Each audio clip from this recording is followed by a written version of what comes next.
Bonjour, bienvenue dans un nouveau Moment Salut. Aujourd'hui on va parler de Judas Iscariote, qui était l'un des 12 apôtres de Jésus-Christ. Et on va parler du fait qu'il n'avait jamais cru en lui, donc c'était quelqu'un de non sauvé, il n'a jamais cru en Jésus-Christ, et en plus de ça, il était un réprouvé.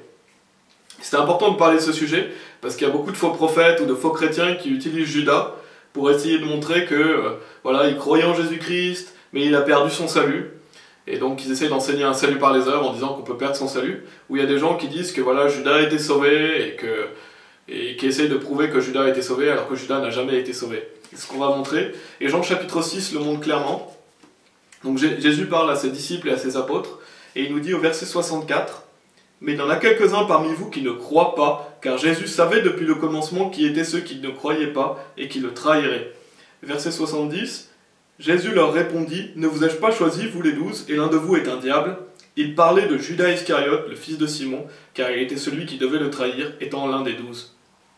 Donc ici, Jésus pointe Judas comme quelqu'un qui devait le trahir, qui était un diable.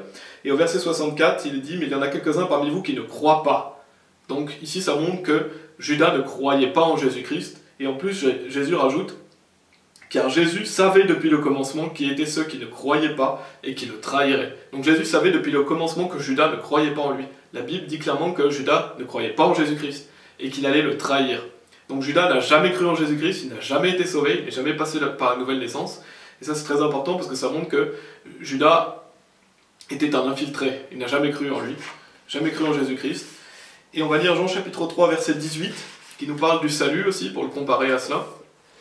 Et qui nous dit « Celui qui croit en lui n'est pas condamné, mais celui qui ne croit pas est déjà condamné, parce qu'il n'a pas cru dans le nom du seul Fils engendré de Dieu. » Donc ce qui nous montre que si vous croyez en Jésus-Christ, vous n'êtes pas condamné, vous êtes pardonné de vos péchés, vous avez l'assurance du salut, mais si vous ne croyez pas, vous êtes déjà condamné, et Dieu rajoute « parce qu'il n'a pas cru dans le nom du seul Fils engendré de Dieu. » Donc si quelqu'un vous dit que « voilà, moi je croyais en Jésus-Christ dans le passé, maintenant je n'y crois pas », cette personne est un menteur, parce que le verset dit l'inverse.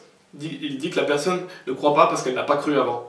Donc vous ne pouvez pas dire que voilà, moi je croyais avant, maintenant j'y crois plus, c'est un mensonge. Et non seulement cela, mais en plus, si quelqu'un croit en Jésus-Christ, il n'arrêtera jamais d'y croire. Et c'est ce qui est dit en Romains, il est dit « L'Esprit rend témoignage avec notre esprit que nous sommes les enfants de Dieu. » Donc lorsque vous êtes sauvés, Dieu vous donne son Esprit Saint, l'Esprit Saint vient vivre en vous, vous en êtes scellés jusqu'au jour de la rédemption. Et la Bible dit que cet Esprit Saint rendra témoignage avec votre esprit que vous êtes un enfant de Dieu. Donc ça veut dire que vous ne pouvez pas arrêter de croire en Jésus-Christ. Vous savez au fond de vous que vous êtes un enfant de Dieu, parce que l'Esprit Saint vous le rappelle. Et il y a un enseignement complet à ce sujet, qui s'appelle « Jésus, l'auteur et le finisseur de notre foi ». Si vous voulez le regarder sur la chaîne, je vais le mettre dans la description, qui montre que lorsque vous avez cru en Jésus-Christ, vous y croirez pour toujours. Et donc Jean chapitre 3 verset 18 nous montre que tous les gens qui disent qu'ils y croyaient avant et qu'ils y croient plus maintenant sont des menteurs.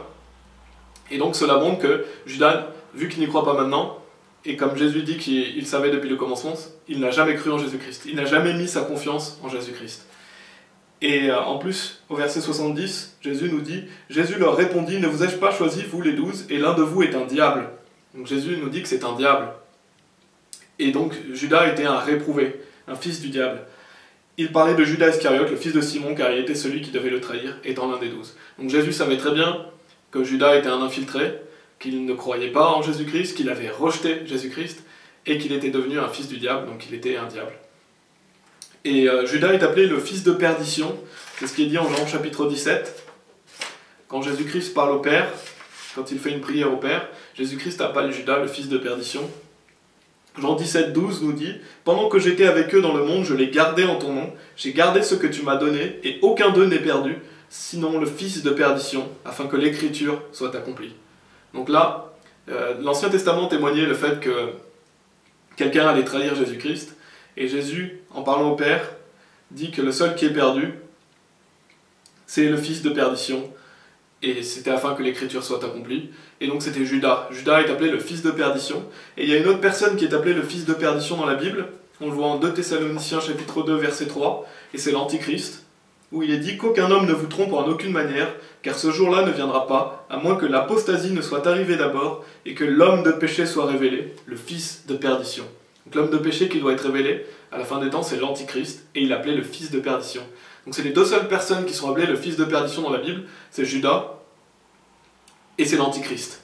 Et Judas, on sait qu'il a été possédé par Satan, C'est ce qui est dit dans les évangiles, où il est dit que, que le diable va rentrer dans Judas, et l'Antichrist va être possédé par Satan. Et donc Judas était un fils du diable, Judas était une personne réprouvée.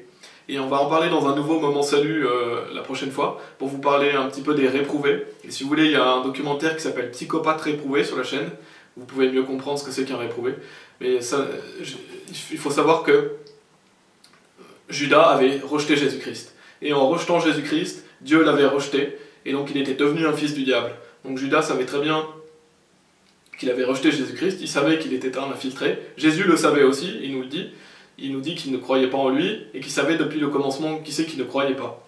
Et donc c'est important parce que Jean chapitre 6 nous montre clairement que Judas n'a jamais cru en Jésus-Christ, il n'a jamais été sauvé. Et il était donc appelé le fils de perdition. Et non seulement cela, mais aussi avec Jean chapitre 3 verset 18, Dieu nous montre clairement que quelqu'un qui dit qu'il croyait en Jésus-Christ mais qui n'y croit pas maintenant est un menteur. Parce que s'il croyait avant, il y croit maintenant. Et quelqu'un qui croit en Jésus-Christ, il croira pour toujours. Donc si quelqu'un vous dit, moi, dans le passé, je croyais en Jésus-Christ, j'étais chrétien, maintenant j'y crois plus, et ben c'est qu'il n'a jamais cru en Jésus-Christ, il n'a jamais mis sa confiance en Jésus-Christ. Il croyait dans ses œuvres, il croyait dans sa religion, mais il ne croyait pas dans le vrai évangile. Il n'a jamais vraiment mis sa confiance en Jésus. Donc voilà, il faut vraiment savoir que Judas était un infiltré, il n'a jamais cru, il n'a jamais été sauvé. Amen.